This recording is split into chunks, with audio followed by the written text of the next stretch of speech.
Suscríbete a Venganza Perfecta. Nos encantaría saber desde qué parte del mundo nos acompañas. Cuéntanos en los comentarios. Ahora, sumerjámonos en la historia de hoy. Capítulo 1. El regreso del hombre muerto. La lluvia golpeaba contra las ventanas de la pequeña casa de 2 pisos en la calle de los Fresnos mientras Santiago Antonio desempacaba la última caja en lo que solía ser su oficina en casa. 3 años. 3 años desde que la Secretaría de la Defensa Nacional había declarado al coronel Santiago Antonio muerto en combate durante una operación clasificada en el extranjero. 3 años desde que su esposa, Tamara, había cobrado los beneficios por su muerte y seguido adelante con su vida. 3 años desde que él había estado operando en las sombras más profundas de la inteligencia militar, un fantasma cazando fantasmas. Ahora estaba de vuelta, y la mujer que lo había llorado lo miraba como si fuera un extraño. Santiago tenía 42 años, su cabello oscuro mostraba canas prematuras en las sienes, recuerdos de sus años dirigiendo operaciones encubiertas en 3 continentes. Su complexión era delgada y dura, con músculos tensos bajo su ropa de civil. La cruz al servicio distinguido yacía en una caja en algún lugar, junto con 2 corazones púrpuras y con decoraciones de las que nunca hablaría. Había comandado equipos de las fuerzas especiales, dirigido operaciones que nunca salieron en los periódicos y sobrevivido a situaciones que habrían quebrado a hombres menores. Pero volver a casa y encontrar la fría indiferencia de Tamara era de alguna manera peor que el fuego enemigo. «Todavía estás desempacando». Tamara apareció en el umbral, su cabello rubio recogido en una cola de caballo. Siempre había sido hermosa, con facciones afiladas y calculadores ojos verdes que una vez lo habían mirado con algo parecido al amor. Ahora solo contenían impaciencia. Han pasado 2 semanas, Santiago. El gobierno me tuvo en interrogatorios durante 8 meses después de la extracción, dijo él con calma, colocando un portarretratos en el estante. Era su foto de boda de hacía 9 años. Otra vida, otras personas. Luego evaluaciones médicas, fisioterapia, evaluaciones psicológicas. Ya sabes cómo es. Lo sé. Su risa fue amarga. Has estado fuera 3 años. Pensé que estabas muerto. Enterré un ataúd vacío, Santiago. Guardé luto. Seguí adelante. Ahí estaba. Seguí adelante. Él había notado la forma en que ella se estremecía cuando él la tocaba, los dormitorios separados en los que ella había insistido. Necesitas espacio para readaptarte. Las llamadas telefónicas que tomaba en privado, el nuevo y caro auto en la entrada que ella había justificado como un capricho para mí. Te llamé tan pronto como me permitieron hacer contacto, dijo Santiago en voz baja. La misión era clasificada, de infiltración profunda. No podía. Ya sé el discurso. Ella lo interrumpió con un gesto. Lo he escuchado 5 veces ya. Mira, tengo que salir. Tengo una reunión con Silvia sobre el evento de caridad. Silvia Ferrer, la mejor amiga de Tamara desde la universidad. A él nunca le había caído bien. Demasiado interesada en el dinero, demasiado rápida para juzgar. Pero Tamara siempre la había defendido. ¿Qué evento de caridad? La gala de la Fundación de Apoyo a Veteranos. Estoy en el comité de planificación. Había un ligero filo en su voz. Algunos de nosotros no dejamos de vivir solo porque tú te fuiste. Se fue antes de que él pudiera responder. Sus tacones resonaron en el pasillo. La puerta principal se cerró de golpe. Santiago se quedó en silencio, sus instintos gritando. Los mismos instintos que lo habían mantenido vivo a través de docenas de operaciones. Algo andaba mal. Muy mal. Se acercó a la ventana y vio el Mercedes de Tamara salir de la entrada. Luego se dirigió al escritorio y sacó la computadora portátil que había comprado en una tienda de excedentes militares. Indetectable, encriptada, fuera de cualquier red que el gobierno monitoreara. Viejos hábitos. La había estado observando durante la última semana, no porque quisiera, sino porque su entrenamiento no le permitía ignorar las señales, las llamadas susurradas, los retiros de efectivo, la forma en que ella se tensaba cada vez que él entraba en una habitación. La computadora portátil contenía software que se suponía que ya no debía tener. Programas que podían descifrar contraseñas, rastrear teléfonos, acceder a cámaras de seguridad.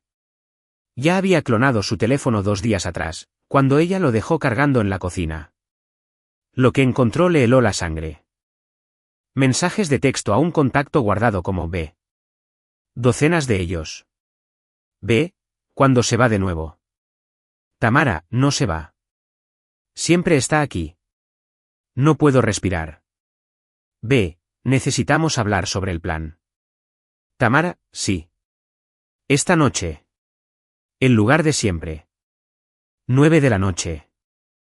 Los mensajes se remontaban a semanas atrás, incluso antes de que él terminara sus interrogatorios, antes de que llegara a casa.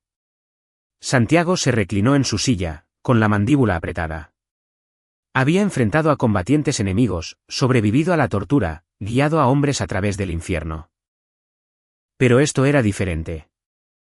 Esto era traición de alguien en quien había confiado su vida. Siguió leyendo.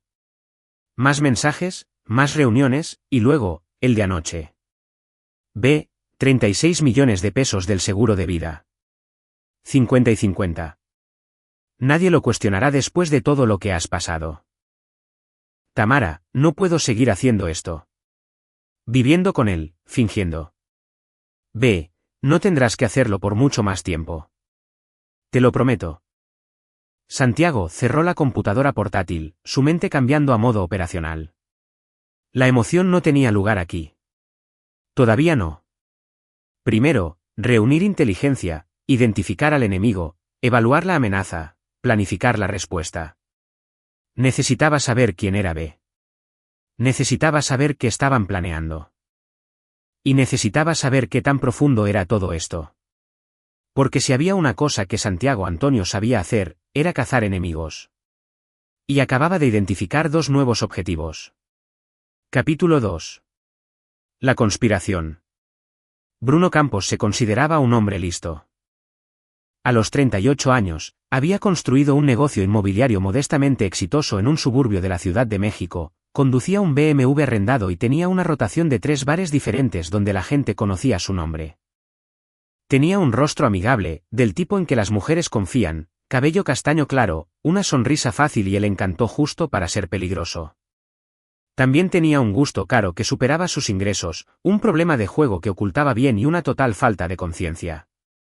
Tamara Antonio había entrado a su jornada de puertas abiertas hacía 18 meses, y Bruno había visto una oportunidad.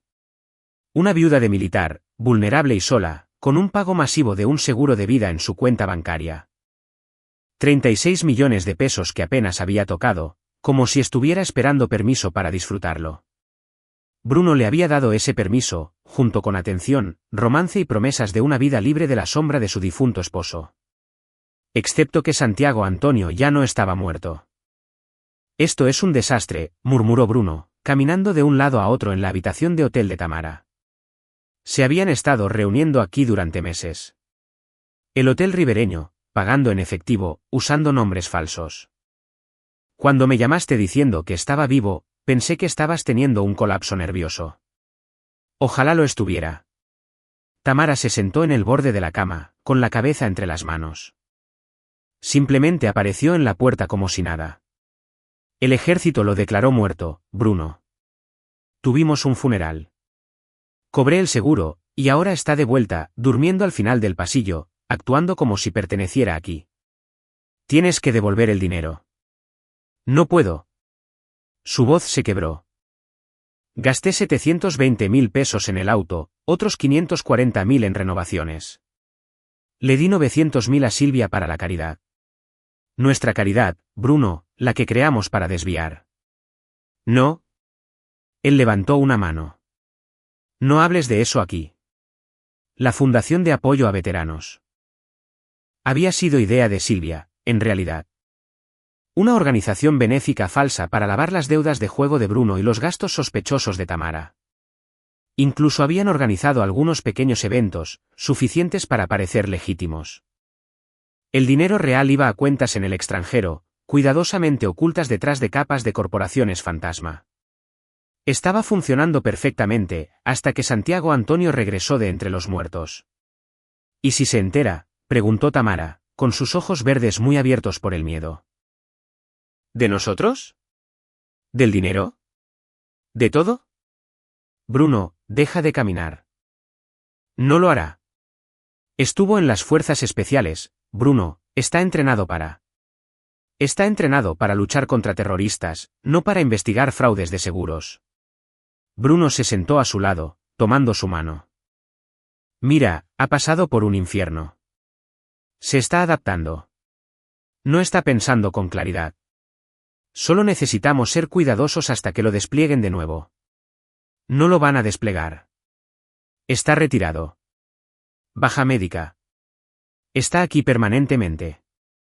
Las palabras quedaron suspendidas en el aire como una sentencia de muerte.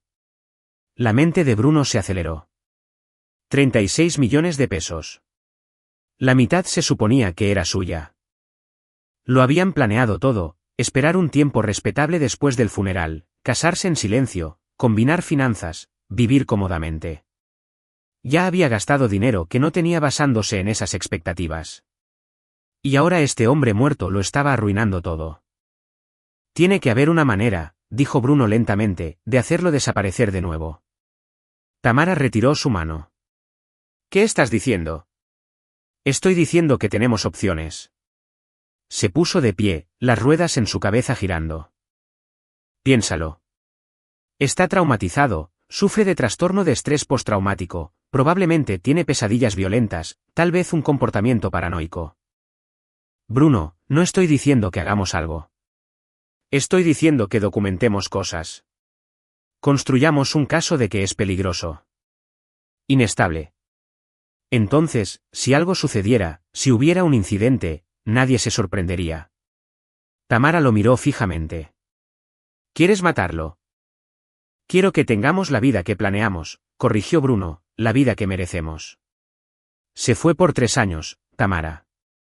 No le debes nada. Has seguido adelante. Tienes derecho a ser feliz. Podía verla dudar. Tamara siempre había sido fácil de manipular.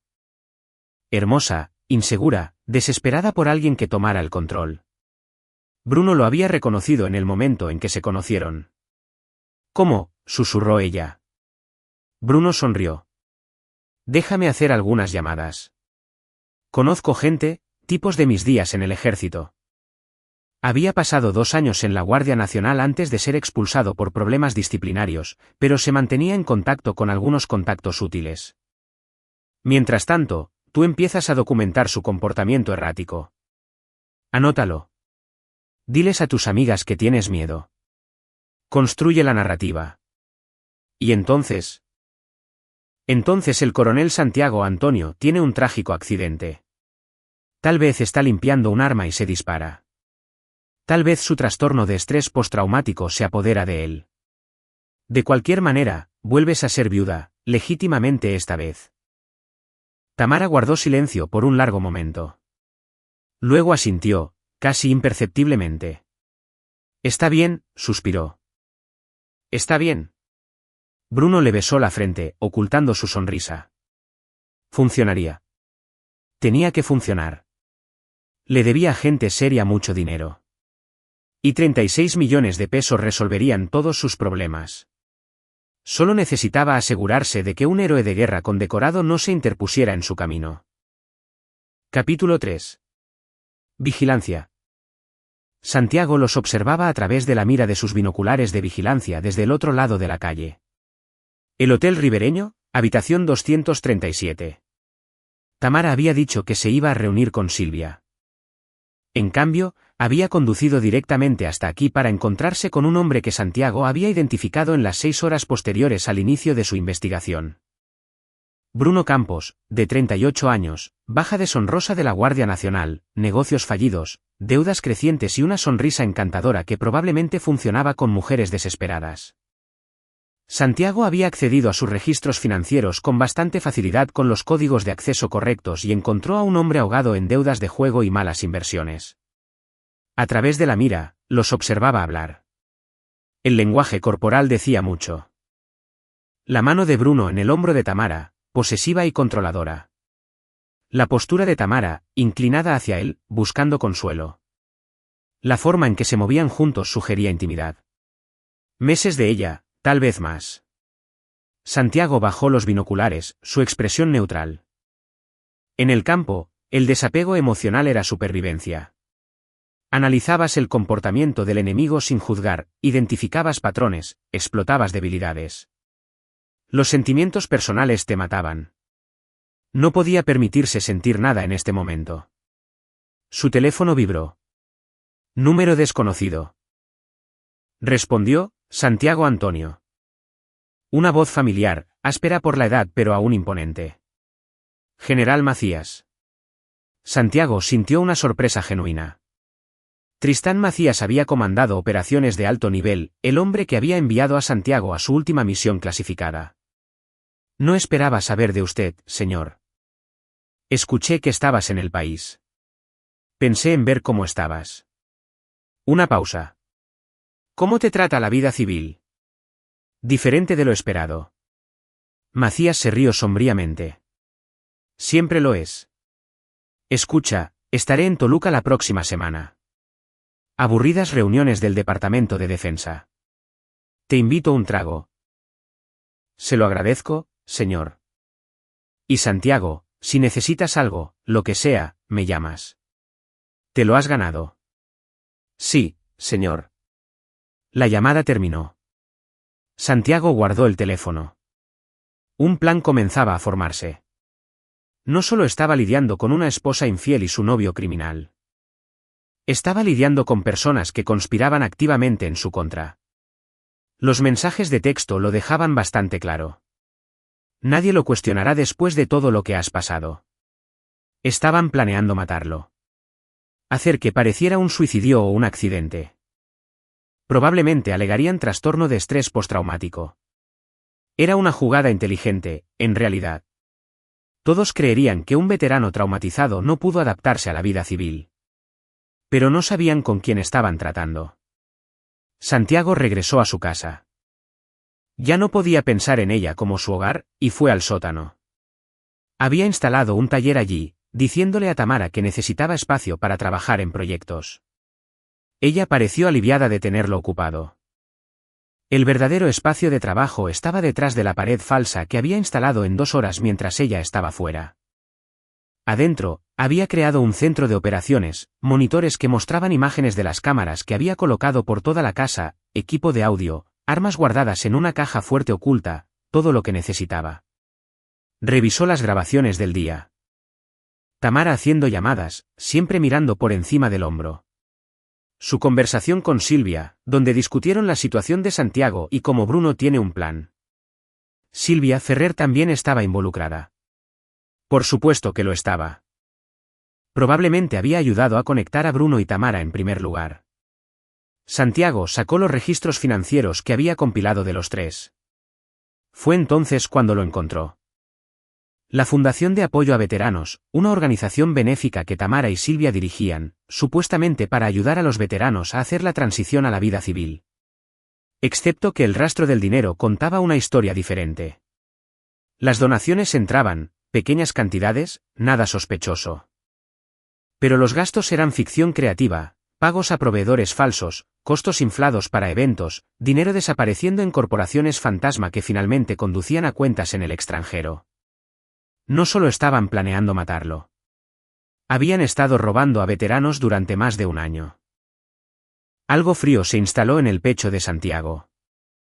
Había pasado 3 años protegiendo a personas que no podían protegerse a sí mismas, luchando contra enemigos que amenazaban vidas inocentes. Y mientras él estaba fuera, su propia esposa había estado explotando a la misma comunidad a la que él había servido. La ira llegó entonces, controlada y enfocada. No la rabia ardiente de la traición, sino el cálculo frío de un hombre que sabía exactamente cómo herir a sus enemigos. Pasó las siguientes 3 horas planeando. No solo la supervivencia. Cualquiera podía sobrevivir. Esto requería precisión, múltiples objetivos, el desmantelamiento completo de todos los involucrados. Para la medianoche, tenía una estrategia. Le tomaría 2 semanas ejecutarla correctamente, 2 semanas para reunir todo lo que necesitaba. 2 semanas para dejarles pensar que estaban ganando. Luego les mostraría lo que sucede cuando te metes con un operador de las fuerzas especiales. Santiago escuchó pasos arriba. Tamara llegando a casa. Rápidamente apagó los monitores, cerró la puerta oculta y subió las escaleras del sótano. Ella estaba en la cocina, sorprendida de verlo. No podía dormir, dijo él, su voz neutral. ¿Cómo estuvo Silvia? Oh, bien. Estamos progresando con la gala. No lo miró directamente a los ojos. Aunque estoy agotada. Me voy a la cama. ¿Tamara? La detuvo con una palabra. Sé que la transición ha sido difícil para ambos. Quiero que sepas que estoy agradecido de que esperaras, de que nos estés dando una oportunidad. Su rostro vaciló. Culpa, tal vez, o cálculo. Por supuesto. Eres mi esposo. Subió las escaleras. Santiago permaneció en la cocina a oscuras, escuchando sus pasos desvanecerse. La trampa estaba puesta. Ahora solo necesitaba esperar a que cayeran en ella. Capítulo 4. El cazador caza. Bruno Campos se reunió con Ricardo Huerta en el estacionamiento de un centro comercial a las 2 de la mañana, porque ahí es donde la gente se reúne cuando discute un asesinato. Ricardo era un contacto de los días de Bruno en la Guardia Nacional, el tipo de persona que había sido dada de baja deshonrosamente por razones que no se discutían en compañía educada.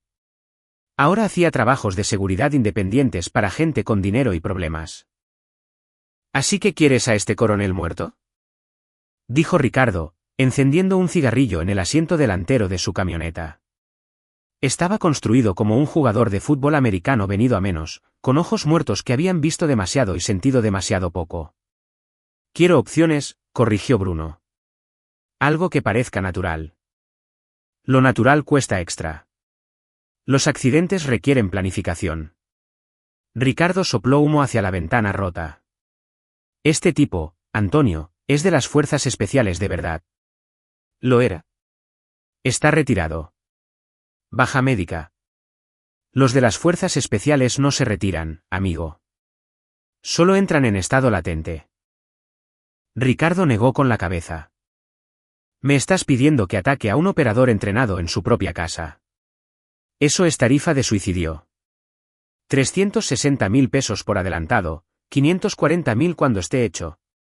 Eso captó la atención de Ricardo. ¿Tienes ese tipo de dinero? Bruno no lo tenía, pero lo tendría. Ya había sacado préstamos contra propiedades que apenas poseía, prometiéndose a sí mismo que todo valdría la pena. Lo tendré. ¿Cuándo? Necesitamos movernos rápido. Bruno se inclinó más cerca. La esposa ayudará desde adentro. Se asegurará de que la alarma esté apagada, las puertas sin seguro. Documentará su comportamiento errático, episodios de estrés postraumático, arrebatos violentos. Construirá la narrativa. ¿Y luego? Entro, le disparo mientras duerme, lo hago parecer un suicidio, algo así. O un accidente de limpieza. Tiene armas en la casa. Muchas, al parecer. Ricardo consideró esto.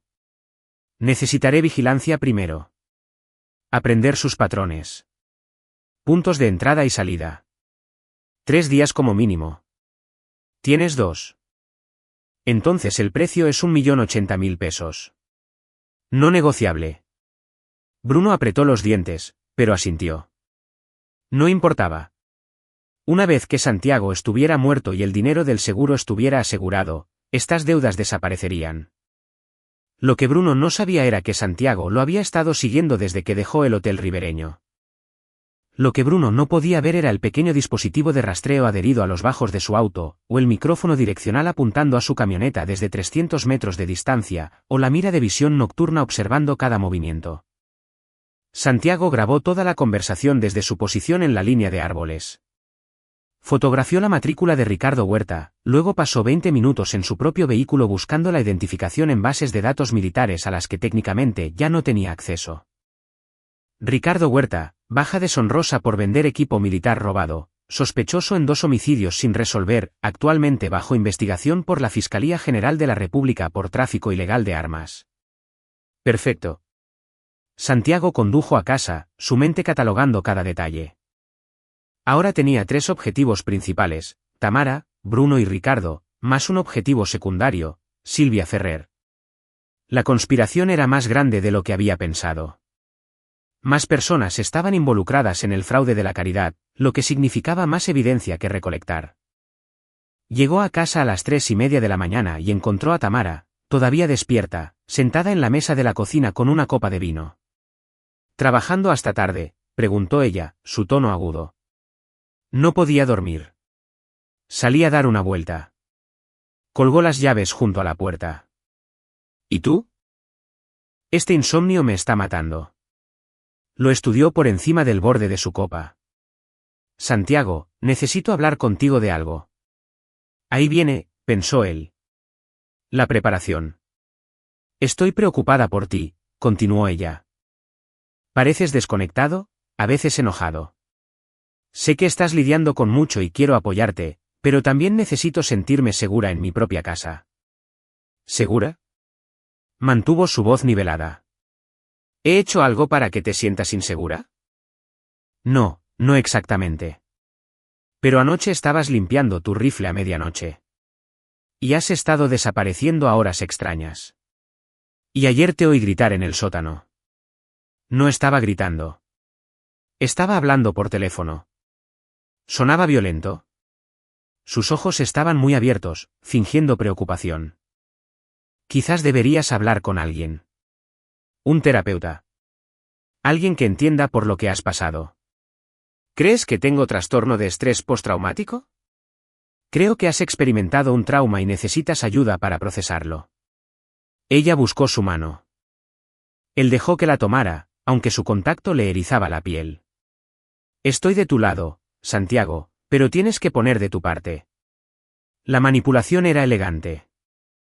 Estaba construyendo el historial exactamente como Bruno le había dicho, documentando un comportamiento preocupante, creando un rastro de papel que más tarde justificaría lo que sea que hubieran planeado. Tienes razón, dijo Santiago, dejando que la derrota tiñera su voz. Haré una cita con Sanidad Militar. Quizás me den alguna medicación. El alivio inundó sus facciones. Gracias. Solo quiero que estemos bien. Yo también. Apretó su mano, mirándola a los ojos. Eres todo lo que tengo, Tamara. Volver a casa contigo es lo que me mantuvo vivo allá. La culpa parpadeó en su rostro. Una emoción genuina que rompía la actuación. Por un instante, vio a la mujer con la que se había casado. Luego desapareció, reemplazada por la extraña que estaba planeando su asesinato. Duerme un poco, dijo ella, retirando su mano. Las cosas se verán mejor por la mañana. Santiago fue a su habitación y cerró la puerta. Luego recuperó su computadora portátil y comenzó la fase 2 de su operación. Había grabado la declaración de Tamara. Tenía la conversación de Bruno con Ricardo Huerta en audio. Tenía los registros financieros que mostraban el fraude de la caridad. Ahora, necesitaba conectar todas las piezas de una manera que los destruyera por completo. Comenzó con Ricardo Huerta. Una llamada anónima a la Fiscalía General sobre armas ilegales en la unidad de almacenamiento 247 desencadenaría una investigación. Pero Santiago quería más que eso. Quería que Ricardo llevara a los federales directamente a Bruno. Luego, redactó documentos que expondrían silenciosamente el fraude de la Fundación de Apoyo a Veteranos, pero no a la policía. Todavía no. En su lugar, envió consultas cuidadosamente redactadas al Servicio de Administración Tributaria y a varios grupos de defensa de veteranos, haciendo preguntas inocentes sobre las finanzas de la fundación. Tomaría semanas para que las investigaciones se intensificaran, pero cuando lo hicieran, cada transacción sería examinada. Finalmente, compuso un mensaje para el general Macías, describiendo la situación en términos cuidadosos. No pidió ayuda, todavía no, pero quería que alguien fuera de la conspiración supiera lo que estaba sucediendo, por si acaso. Al amanecer, Santiago había posicionado todas sus piezas. Ahora, solo necesitaba esperar a que sus enemigos hicieran su movimiento. Capítulo 5. El engaño. Sucedió un martes por la noche, exactamente 8 días después de que Santiago grabara la conversación de Bruno con Ricardo Huerta. Santiago estaba en su centro de operaciones en el sótano revisando las imágenes de vigilancia cuando escuchó a Tamara hablar por teléfono arriba. Su voz se filtraba por los conductos de ventilación, urgente, llena de pánico, fingiendo miedo. Por favor, tienen que ayudarme. Mi esposo está teniendo un episodio. Tiene armas. Está diciendo cosas que no tienen sentido. Va a lastimar a alguien. Quizás a sí mismo. No sé qué hacer. La sangre de Santiago se heló. No de miedo, sino de reconocimiento. Lo estaba engañando para que viniera la policía. Accedió al escáner de la policía en su computadora y, efectivamente, en 2 minutos, se emitió una llamada. Todas las unidades, tenemos un informe de un individuo armado y peligroso en calle de los Fresnos 2847. El sujeto es militar entrenado, posiblemente sufre una crisis de salud mental. Acérquense con extrema precaución. Luego, el golpe de gracia, desde la línea directa del jefe de policía, la voz de Luis Cárdenas. Autorización para el despliegue del Grupo de Operaciones Especiales. El sospechoso está atrincherado y ha expresado ideación suicida con intención de dañar a los primeros en responder. Reglas de enfrentamiento, uso de fuerza letal autorizado si hay amenaza. Disparen a la vista. Tamara acababa de pedir una orden de ejecución para su propio esposo. Santiago se movió rápido. Tenía quizás 10 minutos antes de que llegara el equipo de operaciones especiales. Subió las escaleras con calma y encontró a Tamara en la sala de estar, con el teléfono apretado contra el pecho, lágrimas reales corriendo por su rostro. Santiago, por favor, dijo, actuando para la grabación, solo baja el arma. Podemos conseguirte ayuda. No tengo un arma, Tamara. Me estás asustando. Sé exactamente lo que estás haciendo. Habló en voz baja, sin ira. Llamaste a la policía. Les dijiste que estoy armado y soy peligroso. Les dijiste que me dispararan. Muy astuto. Su máscara se deslizó. Por un segundo, él vio el cálculo en sus ojos. Estás paranoico, dijo, pero su voz vaciló. Necesitas ayuda. Necesito que te sientes y te calles, porque en unos 7 minutos, un equipo de operaciones especiales va a derribar esa puerta. Y si lo hiciste bien, van a estar buscando una razón para dispararme. Sirenas en la distancia, cada vez más cerca. Santiago caminó hacia su caja fuerte de armas, la abrió y sacó su rifle de caza, el que había estado limpiando la noche que Tamara mencionó. Se sentó en su sillón reclinable en la oscuridad y comenzó a desarmar y limpiar metódicamente el arma. Tamara lo observó, el horror dibujándose en su rostro. ¿Qué estás haciendo? Esperando. Santiago, te van a matar. Quizás. O quizás me reconozcan. Las sirenas ya estaban afuera. Neumáticos chirriando, órdenes a gritos. El crujido mecánico del ariete golpeando la puerta principal. Policía. Orden de registro. Manos arriba. La puerta se abrió de golpe. 6 oficiales de operaciones especiales entraron en la casa. Armas en alto, láseres pintando la oscuridad. Encontraron a Santiago sentado en su sillón reclinable, limpiando su rifle, completamente tranquilo. Suelte el arma. Suéltela ahora. Santiago no se movió. Miró al oficial de enfrente, capitán Héctor Navarro, según su placa de identificación. Sus ojos se encontraron en la penumbra. El reconocimiento apareció en el rostro de Navarro como un amanecer. Coronel. Navarro bajó su arma. Coronel Antonio.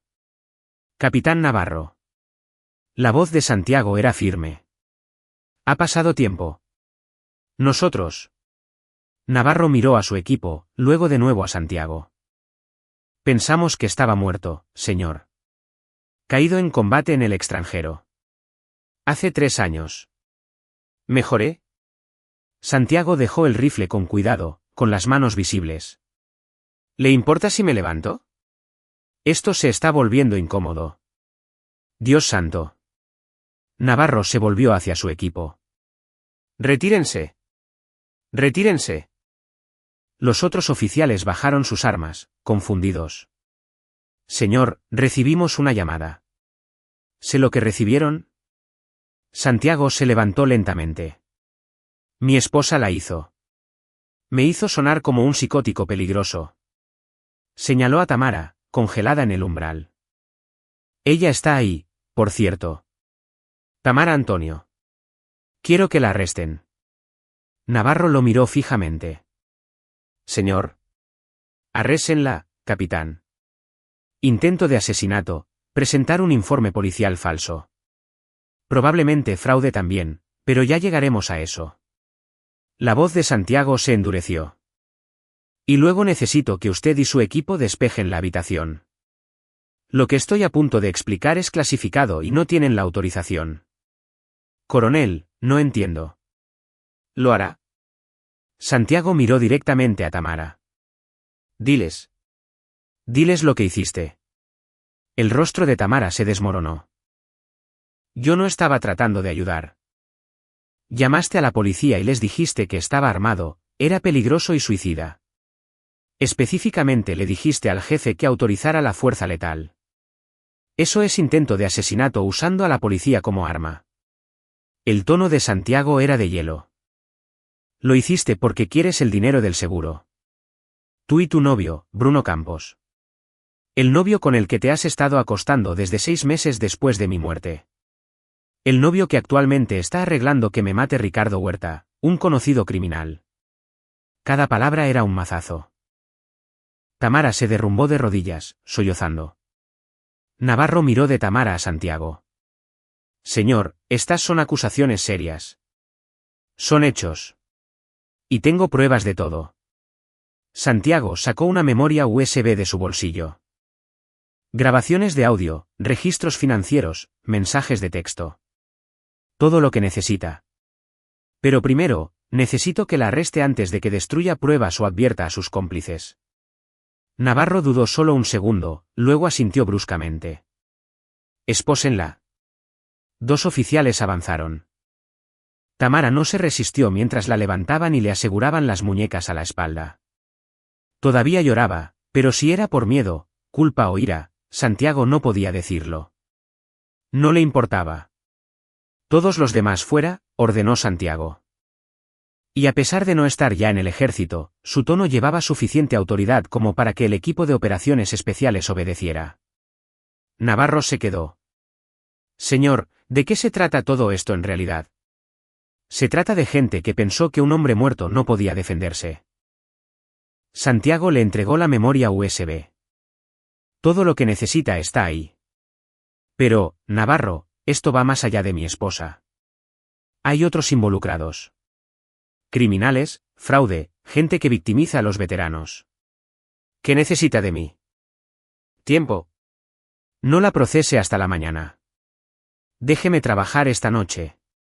Al amanecer, tendrá 3 arrestos más que hacer, y todos vendrán envueltos para regalo. Navarro lo estudió por un largo momento. Habían servido juntos brevemente en el extranjero. Navarro había sido un teniente entonces, joven e idealista. Santiago le había salvado la vida durante una emboscada. Ese tipo de deuda no expiraba. Tiene hasta las 6 de la mañana, dijo Navarro finalmente. Después de eso, esto se hace según el libro. Entendido. Navarro se fue, llevándose a Tamara con él. Santiago observó por la ventana cómo la subían a una patrulla. Ella miró hacia la casa una vez, su rostro pálido bajo las luces intermitentes. Luego se fueron, y Santiago se quedó solo. Se permitió 30 segundos para sentirlo. La traición, la ira, el duelo por un matrimonio que había muerto hacía 3 años. Simplemente no lo había sabido. 30 segundos. Luego lo guardó y volvió a ser el operador. Porque la noche no había terminado. Acababa de comenzar. Capítulo 6. El desenlace. Bruno Campos supo que algo andaba mal cuando Tamara no contestó su teléfono. Había estado llamando durante 1 hora. Cada llamada iba directamente al buzón de voz. El plan era simple. Ella haría la llamada. La policía respondería a una situación de violencia doméstica. Y trágicamente, Santiago Antonio sería abatido al resistirse al arresto. La policía mata a veteranos todo el tiempo. Nadie lo cuestionaría. Pero Tamara ya debería haberlo llamado. Bruno caminaba de un lado a otro en su apartamento, con los nervios de punta. Ya le había pagado a Ricardo Huerta 360.000 pesos, dinero que había pedido prestado a un usurero llamado Ignacio Barrera, que no era del tipo indulgente. Si esto no funcionaba, si Santiago sobrevivía de alguna manera, Bruno estaba acabado. Su teléfono sonó. Número desconocido. Respondió. Bruno Campos. Una voz masculina y tranquila. ¿Quién habla? Soy el coronel Santiago Antonio. Creo que sabes quién soy. La sangre de Bruno se convirtió en hielo. No sé de qué. Lo sé todo, Bruno. Sé lo de Tamara y tú. Sé del fraude de la Fundación de Apoyo a Veteranos. Sé que le pagaste a Ricardo Huerta para que me matara. Sé de tus deudas de juego, tus negocios fallidos, tu baja deshonrosa. Una pausa. Y tengo pruebas de todo. Estás mintiendo. ¿Lo estoy? La Fiscalía General registró el almacén de Ricardo hace 3 horas. Encontraron suficientes armas ilegales para encerrarlo por 20 años. Actualmente está bajo custodia, y me imagino que está muy interesado en hacer un trato. Me pregunto quién hablará primero. Las piernas de Bruno se debilitaron. Se dejó caer pesadamente en su sofá. ¿Qué quieres?, susurró. Quiero que te reúnas conmigo. A solas. Esta noche.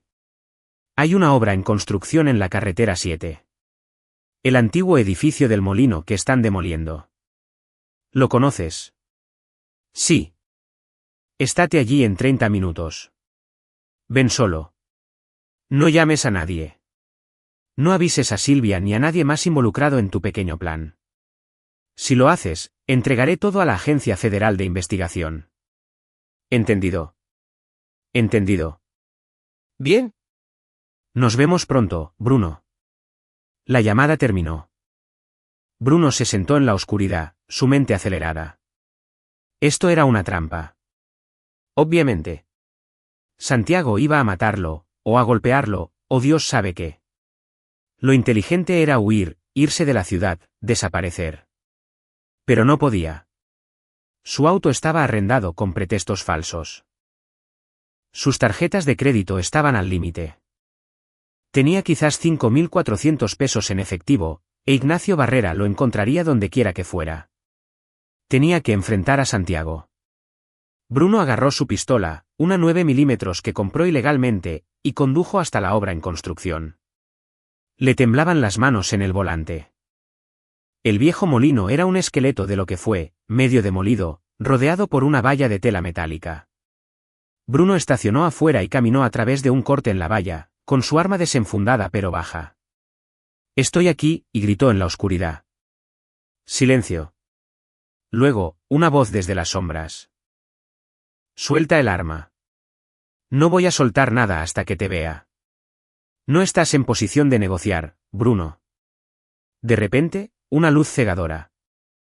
Reflectores portátiles se encendieron, iluminando toda el área. Bruno entrecerró los ojos, temporalmente cegado. Cuando sus ojos se ajustaron, vio a Santiago de pie a 10 metros de distancia, desarmado, con las manos a los costados. «Solo nosotros», dijo Santiago. «Sin policías, sin trucos. Solo una conversación». «¿Sobre qué?» «Sobre cuántos años de prisión te esperan». «Veamos». «Conspiración para cometer asesinato». «Eso es de 25 años a cadena perpetua». «Fraude de seguros, otros 10 años». «El desfalco de la caridad, otros 5». «Más cualquier otro cargo que el SAT agregue cuando terminen de investigar». Santiago se acercó un paso. «Te enfrentas a pasar el resto de tu vida en una prisión federal, Bruno. Todo por 36 millones de pesos que ni siquiera obtuviste. Tamara está bajo custodia. Testificará en tu contra para salvarse. También lo hará Ricardo Huerta. Y también Silvia Ferrer. Una vez que se dé cuenta del lío en el que está metida». Bruno levantó su arma, con las manos temblando. «Entonces no tengo nada que perder. Tienes tu vida». La voz de Santiago era tranquila. «No puedes vencerme, Bruno. He sobrevivido a cosas que te habrían destruido. Me han disparado, apuñalado, hecho explotar y torturado por profesionales. ¿Qué crees que vas a hacer con esa 9 milímetros? Voy a matarte. No, no lo harás. Santiago se movió. Un segundo estaba quieto, al siguiente había cubierto la distancia entre ellos en 3 zancadas fluidas. Su mano golpeó la muñeca de Bruno, y el arma salió volando. Un rodillazo en el estómago dobló a Bruno. Luego, la mano de Santiago estaba en la nuca de su cuello, forzándolo a bajar. Bruno cayó de rodillas, jadeando. Esto es lo que va a pasar, dijo Santiago en voz baja. Vas a confesar todo. El romance, el complot de asesinato, el fraude, todo. Vas a nombrar a todos los involucrados. Y lo vas a hacer porque si no, me aseguraré de que cada criminal con el que te hayas cruzado sepa que estás cooperando con la policía. Ignacio Barrera. Por ejemplo. Creo que le debes dinero. Estoy seguro de que le encantaría saber dónde encontrarte. No puedes. Ya lo hice. Le envié un mensaje de texto desde tu teléfono hace 10 minutos, explicando que le estás dando su nombre a la policía para reducir tu sentencia. Probablemente ya esté en camino. El terror inundó el rostro de Bruno. Estás loco. Soy eficiente. Santiago lo soltó, retrocediendo. Así que tienes una opción. Vienes conmigo a la estación de policía, confiesas todo, y tal vez, solo tal vez, sobrevivas a esto. O huyes y ves cuánto duras con la ley y la mafia buscándote. Bruno se quedó de rodillas, roto. Se creía astuto, planeando el crimen perfecto. Pero se metió con el hombre equivocado. No un veterano traumatizado para ser manipulado, sino un operador entrenado que había estado 3 pasos por delante todo el tiempo. Confesaré, susurró Bruno. Les diré todo. Elección inteligente. Santiago sacó su teléfono y llamó al capitán Navarro. Tengo otro paquete para usted. Carretera 7, obra en construcción.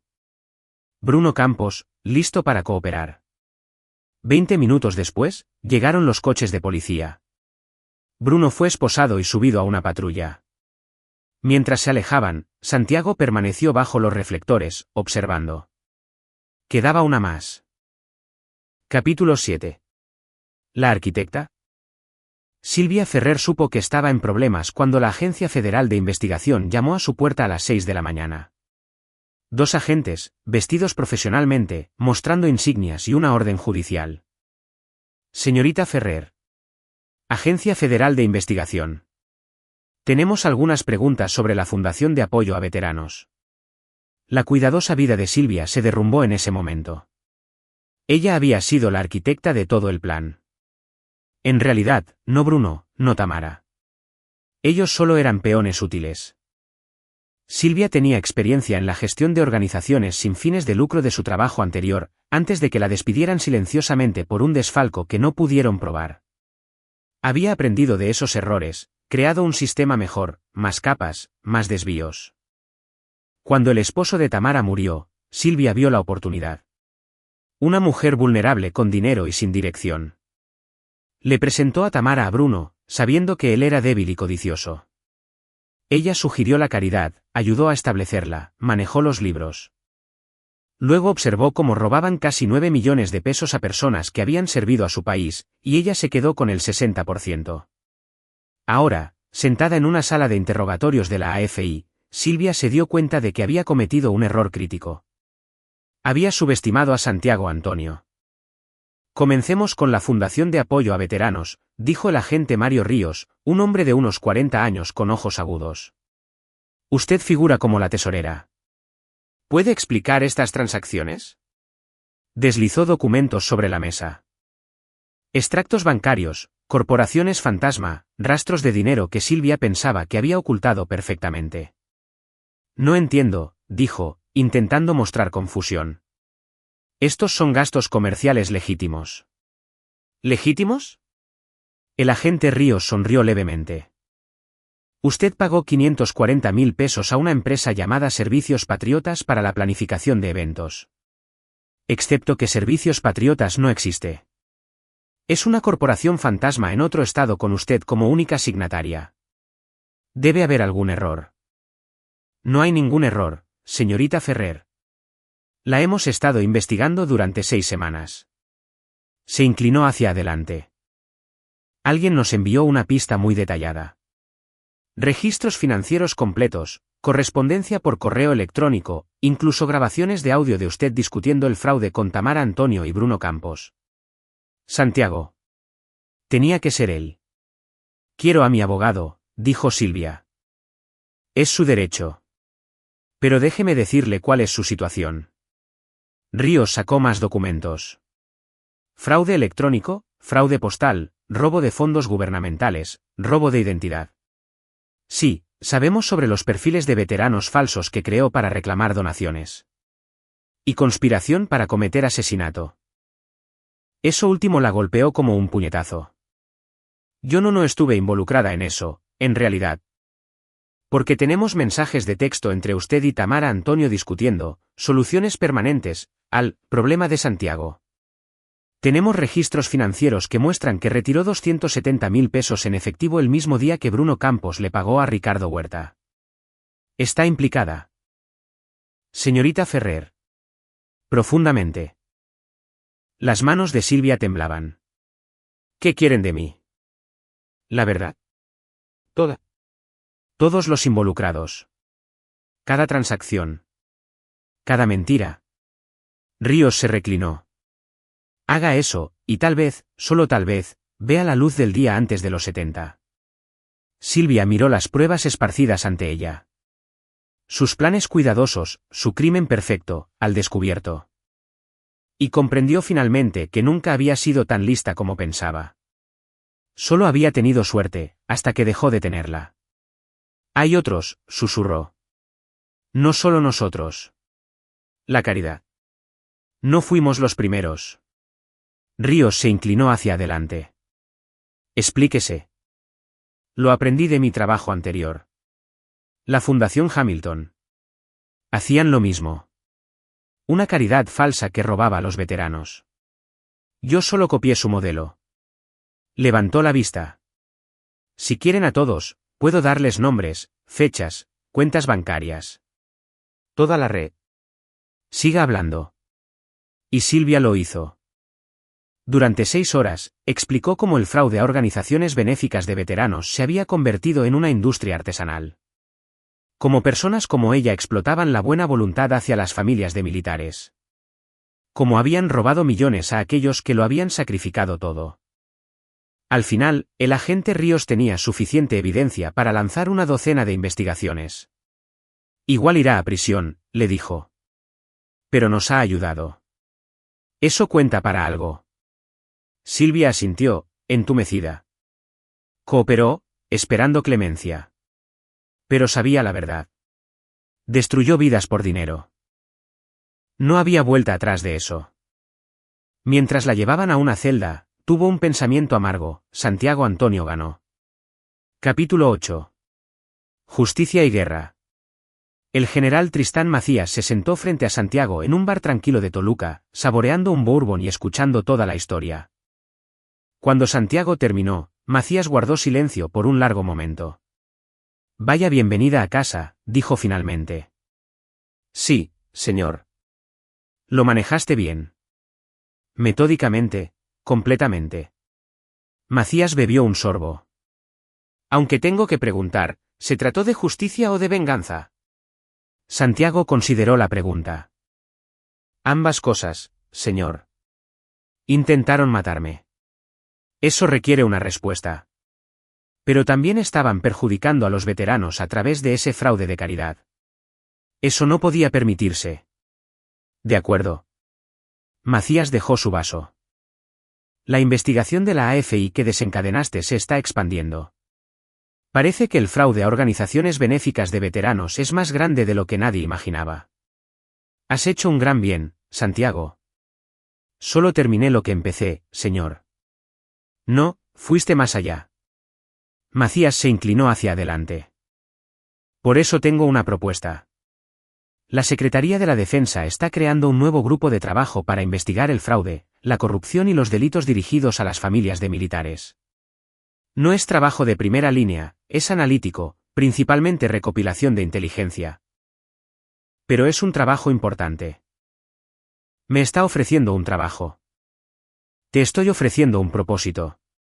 Eres demasiado bueno para desperdiciarte en la vida civil, Santiago. Y eres demasiado joven para retirarte en una mecedora. Macías sonrió levemente.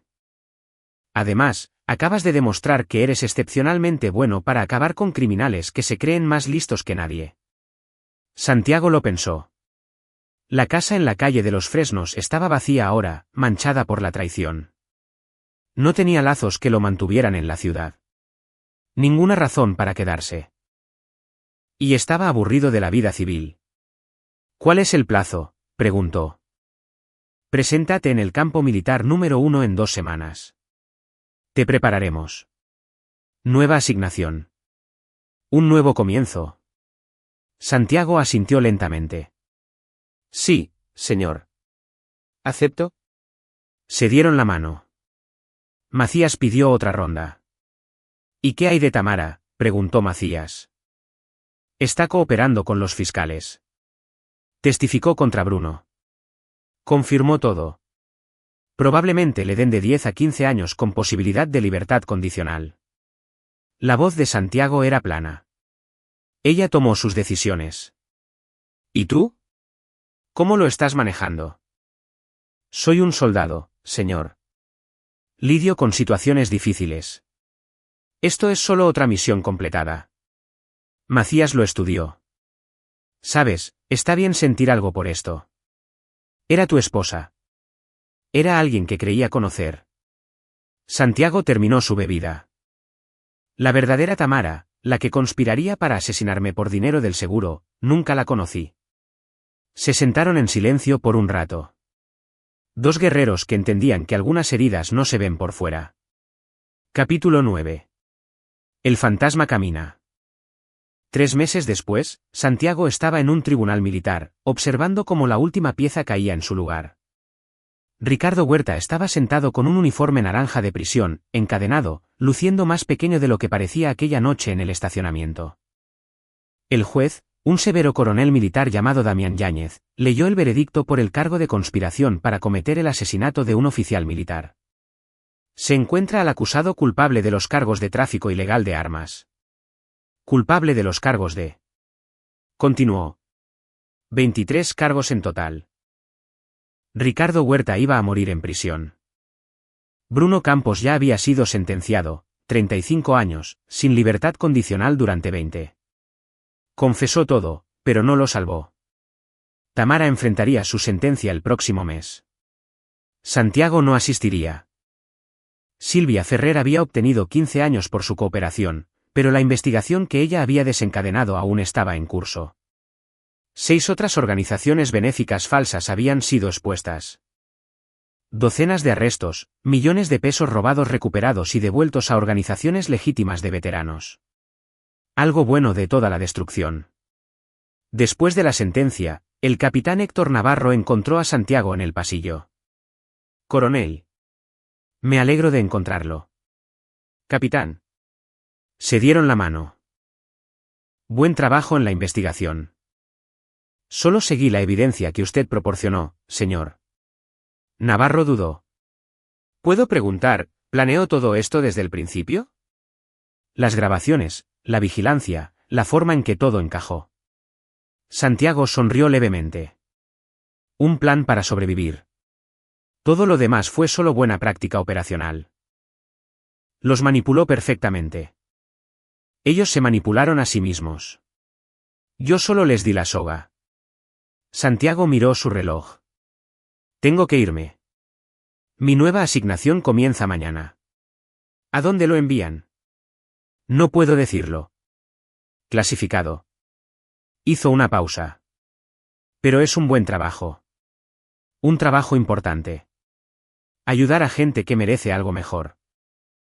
Eso es todo lo que importa, señor. Se saludaron. Luego, Santiago salió al sol. Su camioneta estaba empacada con las pocas posesiones que le importaban. Todo lo demás de la casa había sido vendido o donado. Un nuevo comienzo. Borrón y cuenta nueva. Su teléfono vibró. Un mensaje del general Macías. ¿Listo para mañana? Esta asignación te va a desafiar. Santiago respondió, estoy listo, señor. Subió a su camioneta y encendió el motor. En su espejo retrovisor, el juzgado desapareció. El pasado se desvanecía. Tamara había intentado enterrarlo. En cambio, lo había liberado de una vida que ya estaba muerta. Ahora tenía un propósito de nuevo. Parámetros de misión. Enemigos que derrotar. Algunas personas pensaban que ser un fantasma significaba ser impotente. No entendían que los fantasmas podían moverse sin ser vistos, atacar sin previo aviso, atormentar a quienes lo merecían. Santiago Antonio había sido declarado muerto una vez.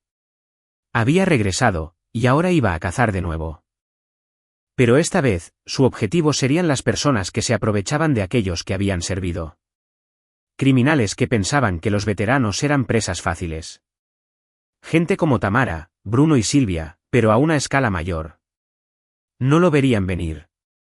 Los fantasmas nunca se anuncian. Simplemente aparecen cuando menos te lo esperas.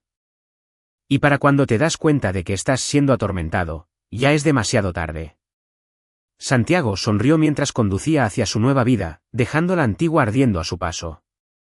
El hombre muerto caminaba de nuevo, y traía justicia consigo. Y ahí lo tienen. Otra historia llega a su fin. ¿Qué les pareció? Me encantaría leer sus opiniones en los comentarios de abajo. Si disfrutaron esta historia, consideren unirse a nuestra comunidad suscribiéndose. Significa mucho para nosotros. Para más historias como esta, echen un vistazo a los vídeos recomendados en pantalla, y los veré allí.